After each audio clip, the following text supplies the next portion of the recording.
E eu vou focar, então, nessa palestra, alguns aspectos, princípios da síntese moderna, que é a síntese evolutiva que a maioria de nós conhece, e poucos de nós estão sabendo que existe uma proposta diferente, né, na academia. E eu vou tentar focar um pouquinho mais na questão do papel do ambiente e do organismo nas duas sínteses, e por que eu acho que a síntese estendida ela é superior, tá?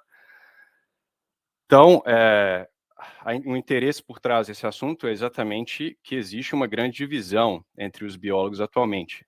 Esse artigo à sua esquerda aí, ele foi publicado na Nature, se não me engano, em 2014 ou 15, né?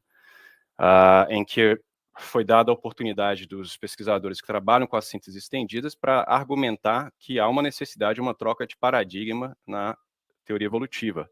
E a outra metade do artigo eram os indivíduos que defendem as sínteses modernas e acham que não há necessidade de uma troca de paradigma, né? E é uma briga ferrenha, né? E eu, enquanto graduando na Universidade Federal de Minas Gerais, eu nunca escutei sobre a síntese estendida, né? Nem no meu mestrado. E a síntese estendida, obviamente, já existia antes de 2014, ou seja, quando eu era mestrando, já essa discussão já estava ocorrendo, e eu nunca fui informado disso, tá? E eu imagino que a vasta maioria dos senhores também não, né? Vocês aprendem aí na escola a síntese moderna, né? E basicamente fica por isso, né? E as acusações, por assim dizer, dos pesquisadores da síntese estendida são bem sérias. Eles dizem, por exemplo, que a síntese moderna ela falha em explicar aspectos importantíssimos do processo evolutivo, né? Como, por exemplo, a origem da complexidade fenotípica, a origem da novidade biológica, transições não graduais no processo evolutivo. Tá? Então, esse slide aí foi de uma palestra do Gerd Miller, que é um dos maiores evolucionistas dessa década, e ele exatamente dá esse argumento aí, né? Então, o que é essa síntese estendida e o que é a síntese moderna, né?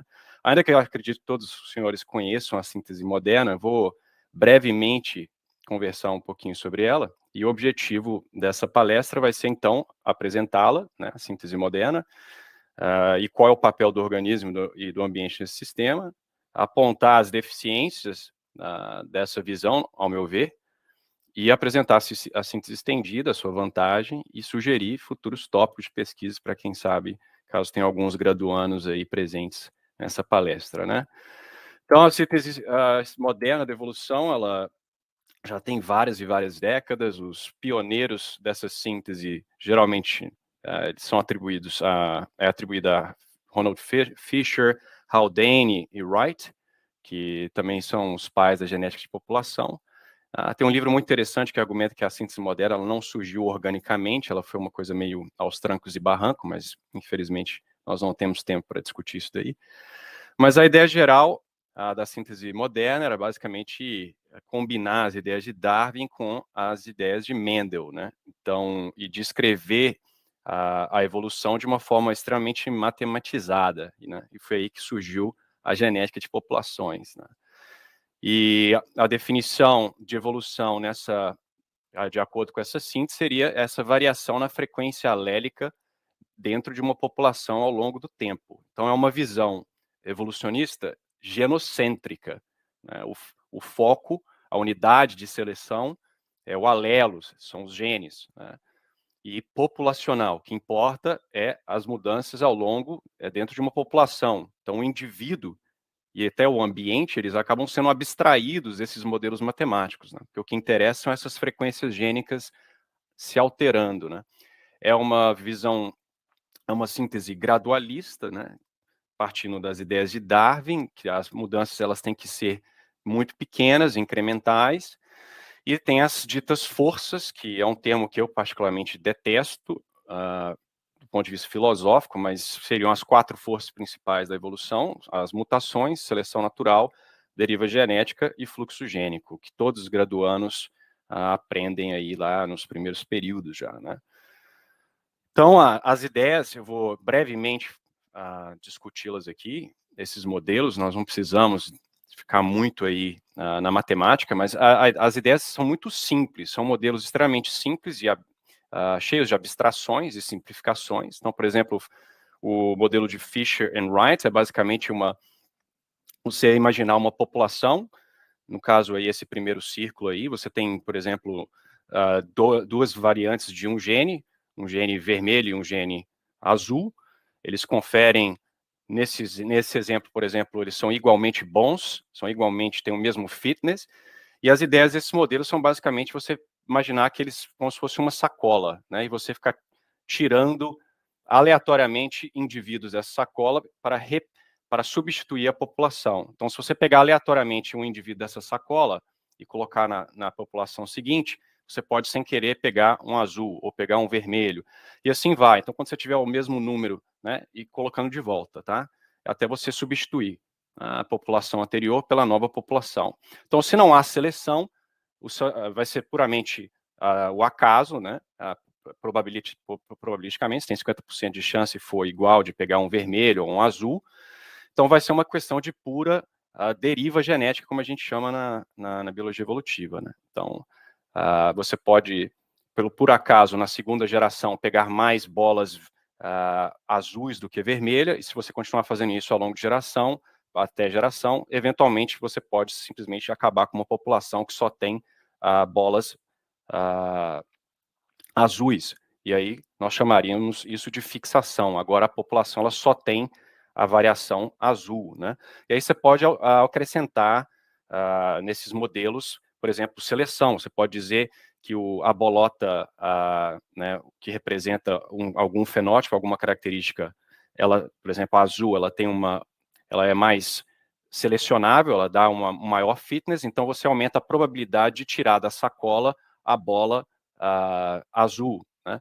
Então tem uma maior probabilidade de você fixar a coloração azul ao longo do tempo. Então são modelos mais ou menos assim, tá? Eles são bem abstraídos, né? E eles são extremamente suscetíveis a, por exemplo, essas ideias de deriva genética. Deriva genética, para quem não sabe, é simplesmente uma questão de erro amostral. Então, se você está amostrando uma população, e no caso ali a amostragem na vida real seria a reprodução, né? Você pode ter um caso, como aqui exemplificado, de uma população que tem 50% de uma coloração, no caso que é representando um alelo de um gene, por exemplo, então você tem 50% de um alelo amarelo, 50% de um alelo vermelho. Se existe uma catástrofe que faz aquela população ficar pequenininha, pode ser que aqueles indivíduos que sobram, eles não são uma representação correta, por assim dizer, da população original. Pode ser que, por pura sorte, indivíduos azuis, uma vasta maioria deles, sobrevive e poucos amarelos sobrevivem, tá? Então, nesse caso, o ambiente, ele tem um certo fator causal, no fato de que existe uma catástrofe, mas veja que esses modelos, eles são muito dependentes de acaso, né? E são frequentistas, etc. Outras formas de representar esses fenômenos evolutivos é imaginar, por exemplo, essas fitness landscape que a gente aprende também na escola, né? Essa ideia de que existem picos adaptativos no ambiente. Então, por exemplo, uma combinação de genes ou fenótipos são mais adaptativos do que outra. Então, o organismo tem que escalar esse pico, né? Então, uma forma de visualizar isso, por exemplo, seria aqui, imagina que isso aí é o pico visto de cima. Então, você tem essa planta, que na verdade existe, a planta Snapdragon, e tem várias combinações alélicas genéticas que alteram as cores dessa planta. Então, você tem variações que são amarelinhas, ou brancas, ou magenta, e na natureza a gente observa que as colorações magenta e amarela, elas são mais adaptativas, elas conferem uma maior sucesso reprodutivo, enquanto que as outras duas colorações, elas acabam sendo perdidas, porque elas não são selecionadas. Então, você pode representar isso matematicamente, como esses diagramas. Então, mas se você alterar o ambiente, por exemplo, no caso, isso acontece na natureza, você encontra plantinhas brancas em outros ambientes, em outros locais elas são selecionadas negativamente, porque elas não atraem polinizadores tão bem, mas quando elas estão em montanhas, elas são selecionadas por causa da diferença da luz que bate, dependendo do ângulo, e numa montanha, ser branco é mais adaptativo. Então, você representaria aí um pico adaptativo diferente, entendeu? Então, é muito abstrato isso, mas são formas matemáticas de simular essas mudanças populacionais em relação às frequências dos genes, tá? Então, a genética de populações ela é muito voltada a isso. Tá? Outras formas de fazê-lo, tem os modelos Onenstein e Uhlenbeck, que também são baseados em mesma coisa. Mais uma vez, a gente não precisa pensar muito aqui sobre a matemática, mas a ideia é que você pode explicar numa filogenia de aves. Por exemplo, no meu caso, eu estudei essas aves aí no meu mestrado, então eu queria explicar, por exemplo, a distribuição da coloração dentro desse clado. Então você pode imaginar que no cada ambiente que esses animaizinhos habitam, existe uma pressão seletiva diferente. Se o ambiente é uma floresta, ter coloração verde é mais adaptativo. E aí você pode simular modelos, né, exatamente como aqueles picos adaptativos, simulando o ambiente de floresta, o ambiente de savana, e ver se a sua distribuição filogenética ela, está de acordo com essas hipóteses ambientais em que a seleção está puxando características para um certo pico adaptativo ou não. Enfim, se isso parece muito abstrato, é porque realmente é extremamente abstrato. Tá? Tem algumas utilidades, principalmente para estudar alguns comportamentos de genes ao longo das gerações, quando se compara com, por exemplo, um modelo nulo, mas é algo muito matematizado. Tá? Outro aspecto importante da síntese moderna é a ideia de que toda a herança ela é genética. Tá? Então, você tem isso que a gente chama de Weismann's, barreira de Weismann, que significa que toda o desenvolvimento de um organismo ele parte das células gaméticas. Tá? Então, se eu quero transmitir a informação para a posteridade, para a minha prole, as variações, as mutações, elas têm que ocorrer nas células genéticas, nas células gaméticas, perdão. Porque é a partir daí que nós construiremos um organismo. Né? Então, é uma visão extremamente reducionista. Né? Os genes são responsáveis pelo fenótipo, são os genes que constroem um organismo de baixo para cima. Então, para você alterar um organismo, para que ele evolua, então, tem que haver uma mutação, uma alteração nas células gaméticas que serão passadas para a população seguinte. Né? E o contrário não ocorre. Então, se um organismo tiver mudanças nas suas células somáticas, essas não serão passadas para a geração seguinte. Né? Por exemplo, Lamarck tinha essa ideia de que se o indivíduo, por exemplo, se exercitasse e ficasse mais musculoso, ele poderia passar esse excesso de músculo, por exemplo, para a prole. Né? A síntese moderna vai dizer que não, é mudança apenas nos genes e pelas células gaméticas. Né? Então já limita bastante o mecanismo de herança. Tá? A origem das variações ela é a mutação, né? Isso aí todo mundo sabe, a mutação pode ser pequena, como troca de nucleotídeo no DNA, pode ser extremamente substancial, né, uma inversão de um cromossomo, uma duplicação do cromossomo, às vezes se duplica até o genoma inteiro, mas elas são aleatórias. Né? Aleatória é uma palavra um pouco ambígua, mas nesse caso significa que a mutação ela não ocorre para o bem do organismo. O organismo não muta para se adaptar ao ambiente. Né? A mutação ela ocorre espontaneamente por algumas questões químicas, né? Mas ela não ocorre para causar uma adaptação no organismo. E elas são extremamente raras. Né? O sistema de reparo consegue corrigir, ele só deixa passar, por exemplo, um erro a cada 1 bilhão de pares de bases, por exemplo. Né? Então, elas são extremamente raras. E as mutações benéficas ainda mais raras. Né? Então, nós temos um problema sério, que é o que a gente chama na biologia evolutiva de waiting times, né? O tempo de espera. Uma vez que as mutações são raríssimas e que elas não ocorrem para o bem do organismo, elas não ocorrem em relação ao ambiente, correto? Então, pode ser que demore tempo demais para um organismo se adaptar a um ambiente novo, porque ele pode, antes da mutação surgir, ele pode entrar em extinção, por exemplo. Né? Então, calcular esses waiting times é bastante complicado, mas a gente pode pegar, por exemplo, um exemplo real de experimento para ver mais ou menos quanto tempo que demora. Então, você tem esse experimento evolucionista do Lenski, que é um dos maiores, o maior experimento que nós já fizemos, né? Ele tem durado aí mais de 33 anos, e sabe-se lá quando que vai acabar.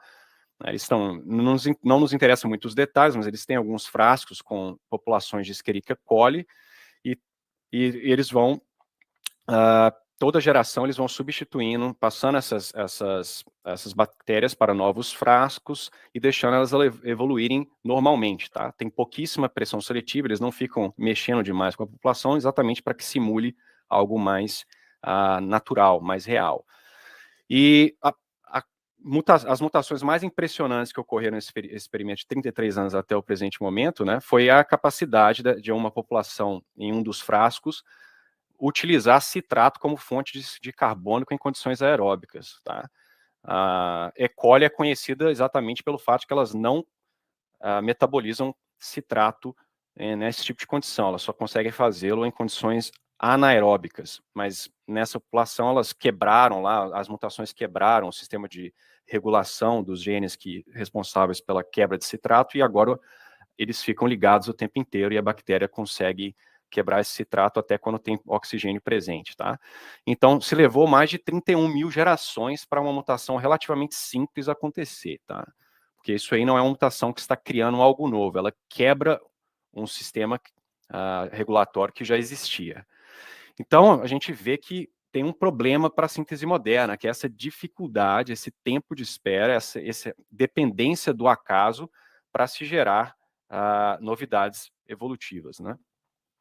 Eu não estou aqui dizendo, obviamente, que isso não ocorre na natureza, né? Então, por exemplo, nós temos esse exemplo aí dessas plantas que houveram umas mutações, inclusive de perda de função, que substituíram as pétalas, que inclusive são atrativas para polinizadores, por outras sépalas, né? Que seriam essas à sua direita aí, né? A da esquerda, A é a planta normal, a B é a mutada, você vê que ao invés de ter as pétalas, as branquinhas, ela tem dois pares aí de sépalas. E apesar de ser uma mutação de perda de função, essas plantas mutadas estão crescendo em número na população, tá? Elas estão sendo selecionadas positivamente. E os pesquisadores, eles pressupõem que seja por causa de herbivoria. Elas são menos atrativas para os herbívoros e, portanto, elas são menos comidas e acabam aumentando em número. Então, de fato, mutação, seleção natural, etc., ocorre na natureza, mas os pesquisadores da síntese estendida estão dizendo que esses exemplos eles são muito raros, tá? E não são suficientes para explicar a variabilidade enorme que nós temos na natureza, né? Então, e eles também têm um certo incômodo com essa dependência do acaso na síntese moderna. Você tem a deriva genética, que é uma das forças, né, que é puramente acaso, essa variação, essa flutuação aleatória de alelo. Você tem a mutação, que também é o acaso, e isso aí é representado, por exemplo, por Jacques Monod, que é um famoso evolucionista que faleceu já, mas ele ganhou um prêmio Nobel, ele escreveu um livro famosíssimo, Chance and Necessity, e ele fala, né, que o por acaso está na raiz, no edifício da evolução, né? E os pesquisadores da síntese estendida dizem, não é bem assim, eu acho que existe um certo viés na evolução que a síntese moderna não captura, né? Agora, os senhores vão me perdoar aí esses slides bem infantis, mas é só para dar uma recapitulada aqui, de uma forma mais simples. Então, a síntese estendida, basicamente, a síntese moderna, perdão, a forma que ela enxerga o processo evolutivo é mais ou menos assim. Você tem uma população de ratinhos lá no ambiente de floresta, por exemplo. Você pode imaginar que essa população ela migra para um ambiente distinto, por exemplo, um ambiente mais frio, né, em que a cor é diferente. E você pode imaginar que, aleatoriamente, por causa de alguma mutação, está alterando talvez ali as redes genéticas que controlam a captação de melanina para o pelo, talvez, um indivíduo nasça com a coloração branca.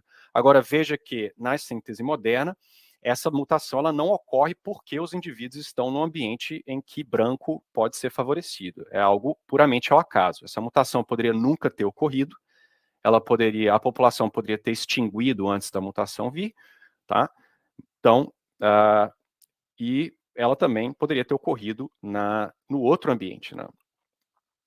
Só que, se nós tivermos, por exemplo, um predador, nós podemos especular que na população da direita, os indivíduos marrons, eles são mais visíveis, porque eles se camuflam, não tem a mesma camuflagem que o ratinho branco, então eles serão preferencialmente predados, enquanto que no outro ambiente, talvez o ratinho branco ele fica um pouco mais visível ali na floresta e será diferencialmente predado, tá?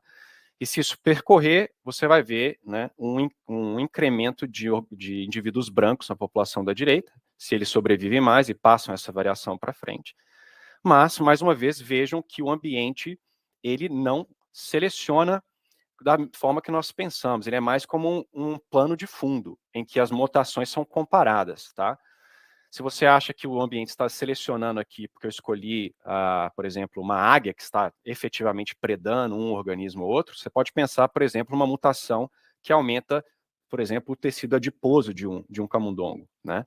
Então, o indivíduo agora é um pouquinho mais gordinho, ele pode acumular mais né, gordura, ele sobrevive mais que os outros num ambiente frio, que se perde mais energia, e ele sobrevive e passa aquela variedade para frente. Então, na síntese moderna, o ambiente tem esse papel, ele é um papel mais de filtro, né? Então, as mutações que surgem, elas vão ser benéficas ou não relativamente ao ambiente. Uma mutação que é benéfica em um ambiente pode ser ruim em outro, e assim vai.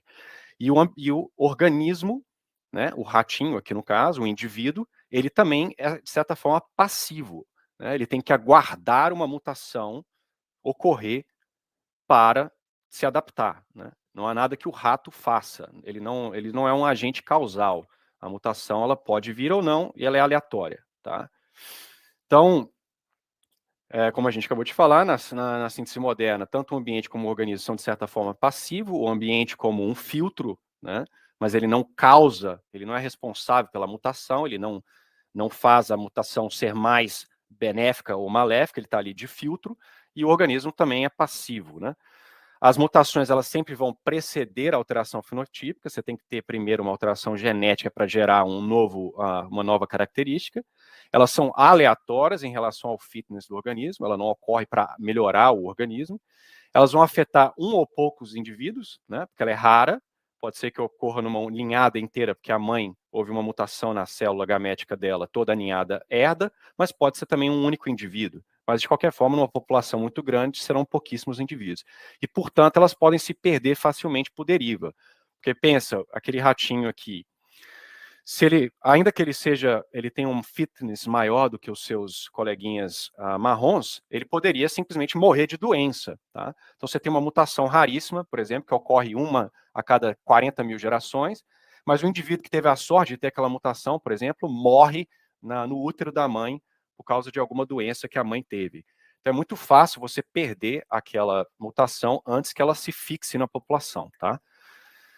Então, e isso se dá exatamente por causa desses waiting times, essas longas demoras, né, para a mutação vir. Então, esses são alguns dos problemas aí que o pessoal da síntese estendida aponta, né. Então, como é que a síntese estendida se propõe a resolver esses problemas, né? O que eles propõem de novo? Isso aí é um das dezenas de artigos que foram publicados, né. É só para caso os senhores quiserem procurar esse artigo e ler, porque ele sumariza ali muito bem as ideias e as previsões da teoria, mas eles vão propor uma ideia, até de certa forma, filosoficamente distinta. Eles vão propor que existe uma causalidade recíproca no processo evolutivo, o organismo afeta o ambiente mais ativamente, mas o ambiente também afeta o organismo mais do que simplesmente um filtro, ele tem um papel causal maior, que nós vamos ver daqui a pouco. A herança, ela é inclusiva, ela não é somente genética, você tem fatores, por exemplo, epigenéticos, né, que nós vamos ver também, que podem ser passados para a geração seguinte. A variação fenotípica, ela não é aleatória, você tem aí uma plasticidade fenotípica, que tem uma certa viés, e também o que a gente chama de developmental bias, vieses de desenvolvimento ali embrionário, que empurram as variações para um lado ou para o outro, então não é totalmente aleatório.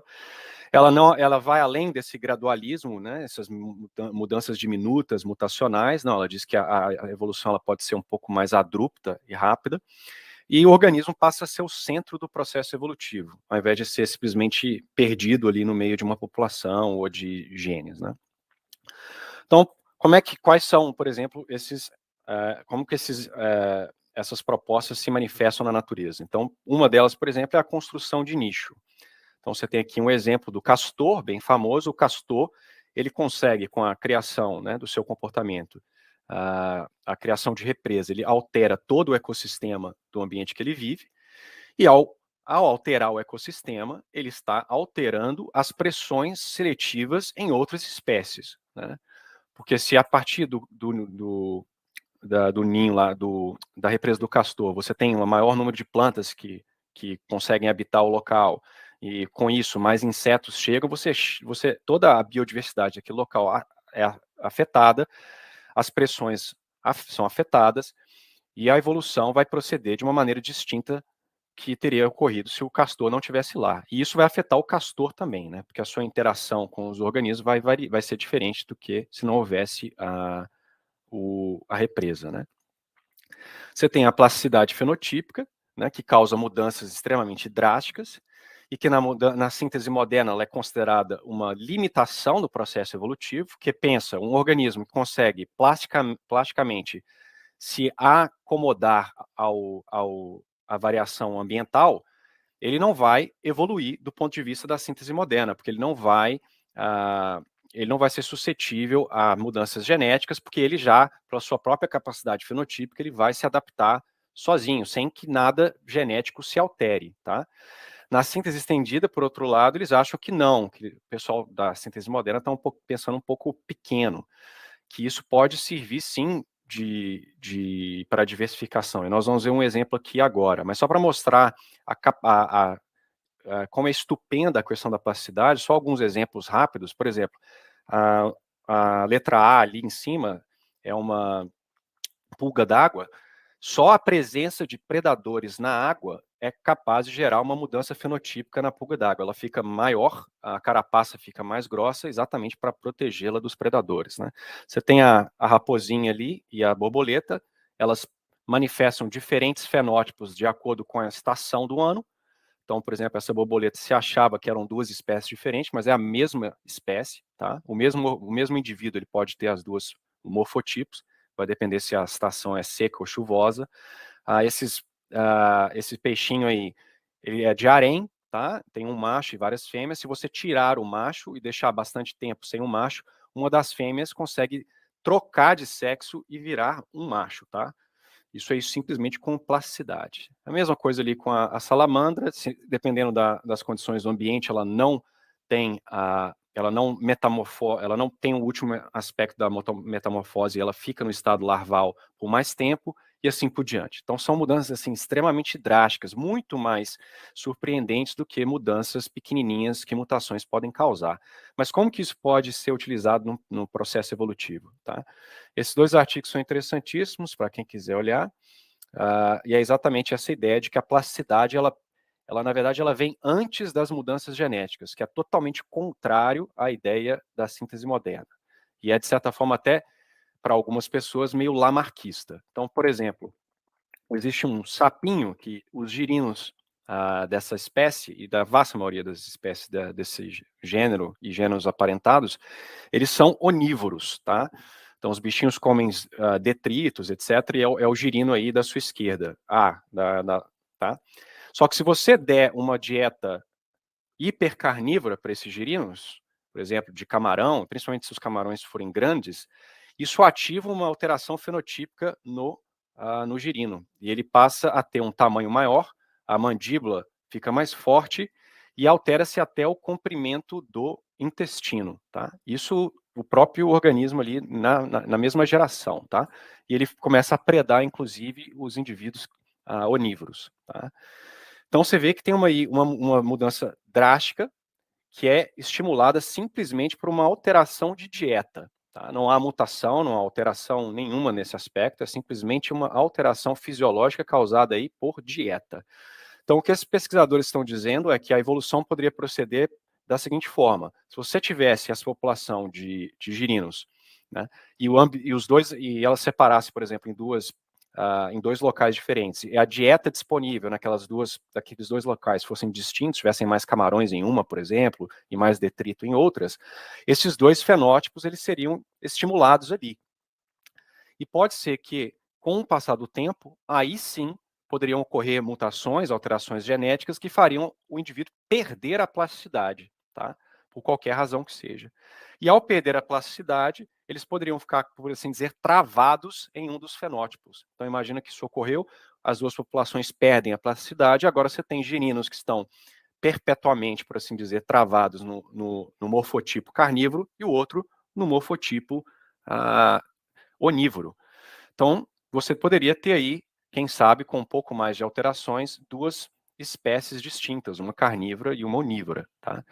E isso é muito mais rápido que aguardar mutações, porque a plasticidade já está lá, você precisa simplesmente expor esses indivíduos a uma dieta distinta, todos os indivíduos da populações vão estar comendo a mesma coisa e todos eles vão ser afetados simultaneamente, né?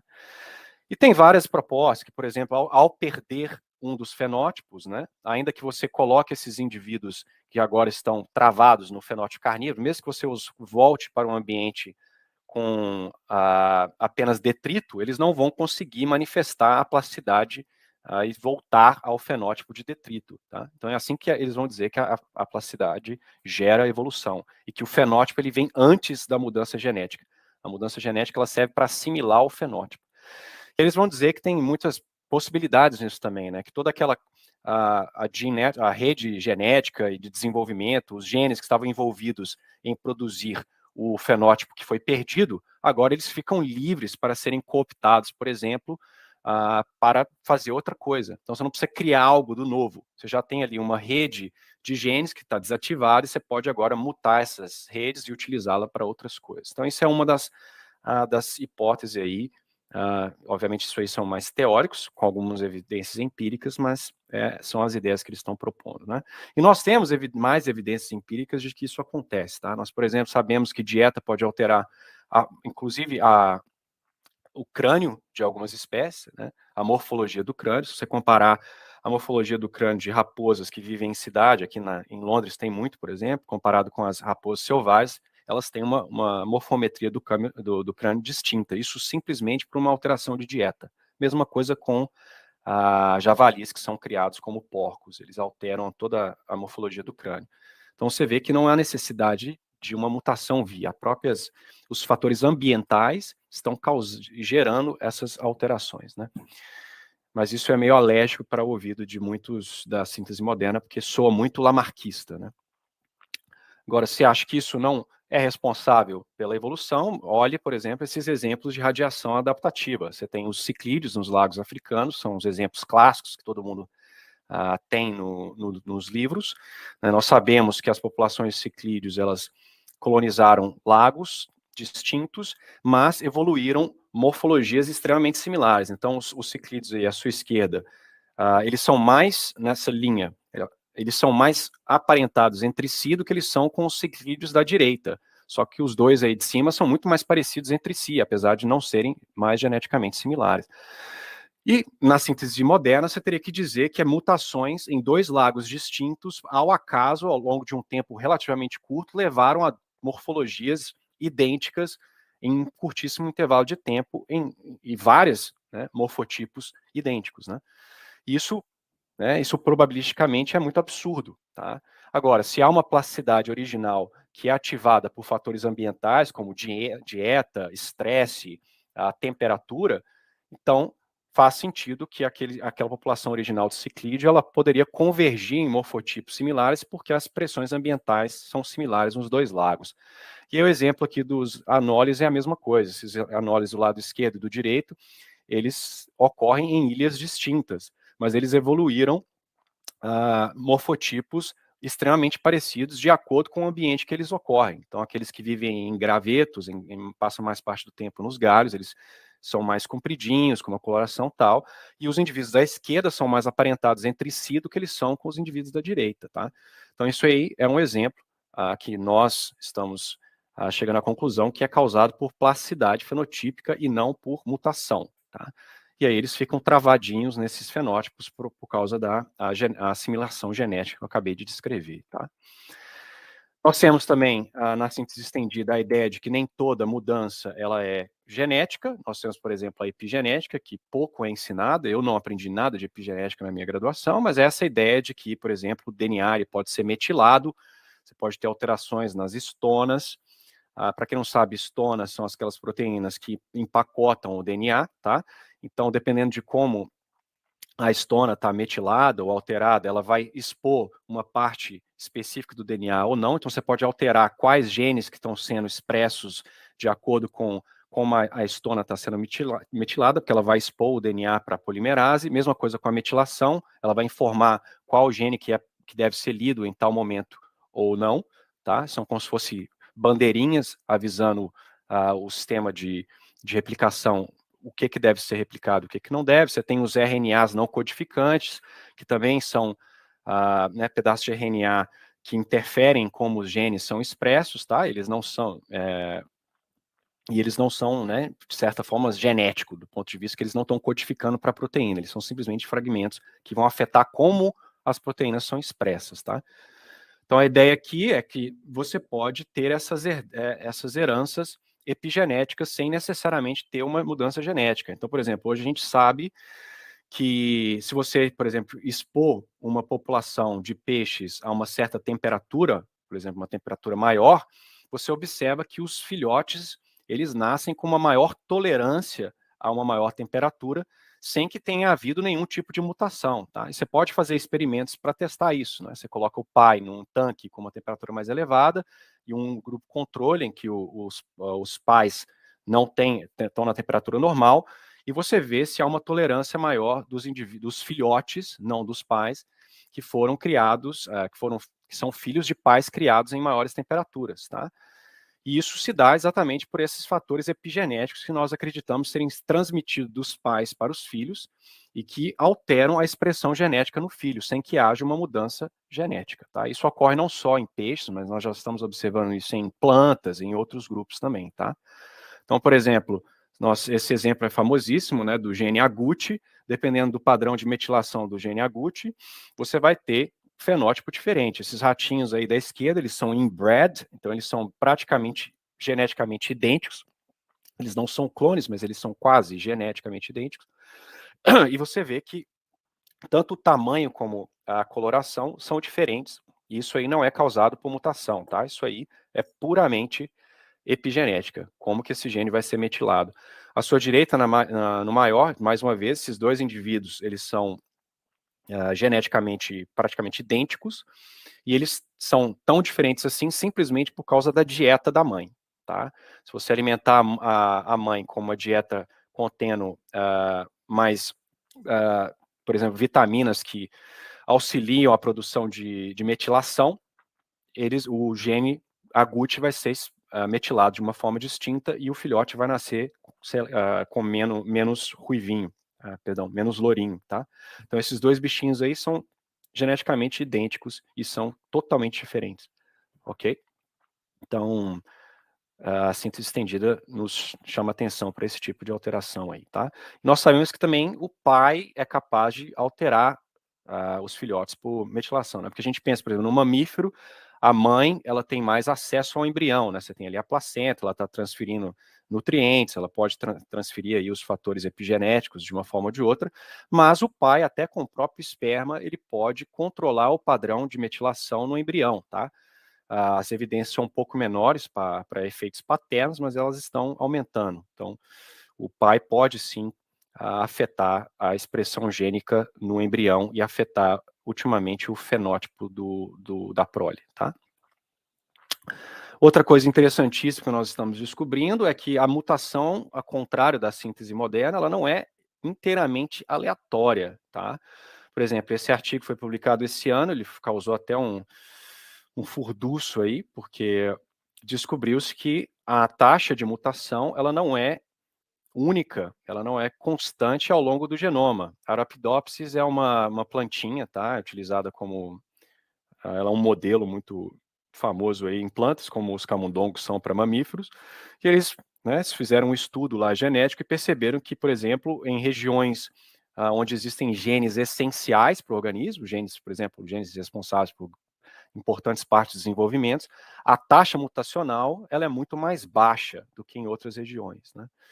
E se o gene for muito importante, por exemplo, a taxa mutacional vai ser 2/3 menor do que em outras regiões do genoma. Então, a mutação claramente não é tão aleatória assim, né? Nesse caso, não que ela ocorre para o bem do organismo, mas o organismo não permite que a mutação ocorra nas regiões importantes, né? Para que elas exatamente não sejam afetadas e destruam todo o desenvolvimento do organismo. E também a gente tem descoberto que o próprio organismo consegue, de certa forma, controlar a taxa de mutação. Então, por exemplo, algumas bactérias, quando o ambiente está muito estressante, e é uma questão de vida ou morte, ela pode aumentar a taxa de mutação, por exemplo, diminuindo a efetividade do sistema de reparo de DNA. Tá? E a ideia aqui, a gente imagina que é exatamente para aumentar a probabilidade que você vai pegar uma mutação benéfica. Há um risco envolvido, porque quanto mais mutação, mais chance de você degenerar o organismo, mas em um estado de SOS, de desespero, é melhor que você tente mutar o máximo possível para aumentar a chance que uma mutação benéfica venha. Então veja que nesse caso o organismo tem um fator causal na sua própria alteração, na sua própria mutação, por assim dizer, né? Que é algo alienígena para a síntese moderna, né? O organismo causando sua própria evolução, por assim dizer, né? Tem outras coisas interessantíssimas também, por exemplo, os transposons, que são elementos móveis, né, que pulam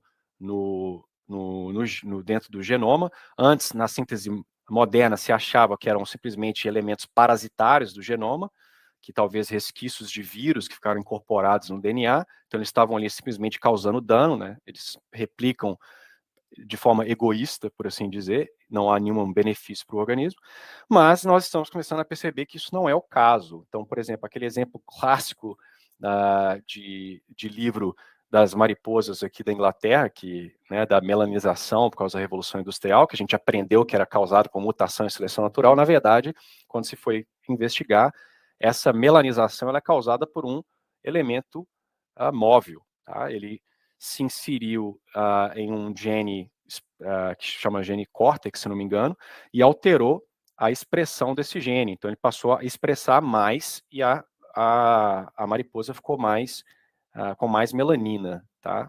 Com mais coloração. Então está se começando a sugerir que talvez, da mesma forma que o organismo consegue, como a gente acabou de discutir, alterar a sua taxa mutacional em estresse, pode ser que os transposons, de certa forma, estão sob o controle do organismo, que seja uma forma do organismo gerar variabilidade, tá? Da mesma forma que a recombinação é utilizada pelo organismo exatamente para gerar variabilidade, tá? Então, para finalizar, colocando as duas lados a lado, só para relembrar, né, a síntese moderna, o ambiente é passivo, né, ele é um filtro, o organismo também é passivo, ele tem que aguardar a mutação vir, né, e ela é rara e devagar. Na síntese estendida, o organismo, né, ele está ali alterando o ambiente, sendo alterado pelo ambiente, as pressões ambientais, elas geram reações causais no próprio organismo, e o organismo responde a essa pressão ambiental.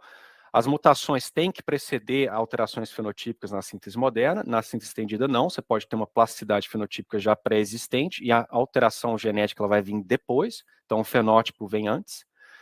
As mutações são aleatórias em relação ao fitness, na síntese moderna, na síntese estendida não necessariamente, você pode ter mutações que ocorrem com menos frequência de uma forma, de certa forma, não aleatória, ou sob o controle do organismo, de uma forma não aleatória.